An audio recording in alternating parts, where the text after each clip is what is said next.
இப்போ தமிழ் சேனலே கிட்டத்தட்ட ஒரு 20-25 சேனல் வந்துடுச்சு. உங்களுக்கு தெரியும். ஒரு விஷயம் தெரியுமா? ஒரிஜினலாக பில்டிங் வச்சுன்னுக்கிறது 2-3 சேனல் தான். மீதி பேர் எல்லாம் டபுள் பெட்ரூம் ஃப்ளாட்டை வாடகைக்கு எடுத்து சேனல் நடத்தினுக்கிறான். 2 ரூம் தாங்க. நம்மளை உட்கார வச்சுட்டு எதிர்க்க கேமரா வச்சுருவான். அவன் அந்த ரூமுக்கு போயிடுவான் அப்படின்வான். அப்படின்னா நம்ம பேசணும் எது செவரு பார்த்து. ஆனால் நாங்கள் மனசுக்குள்ளேயே ஒரு 3000 பேர் இருக்கிற மாதிரி நினச்சின்னு பேசினுப்போம்.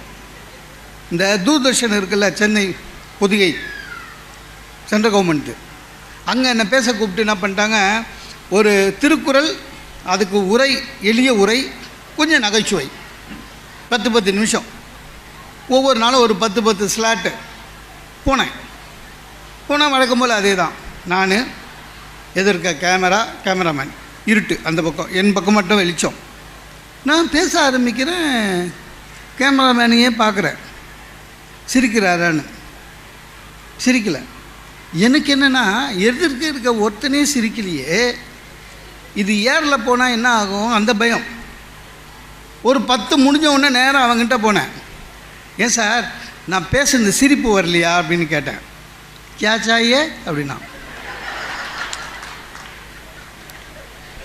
இந்திங்க. அவன் ஜார்க்கண்ட்லேருந்து போன மாதம் தான் ட்ரான்ஸ்ஃபர் ஆகியிருக்கான்.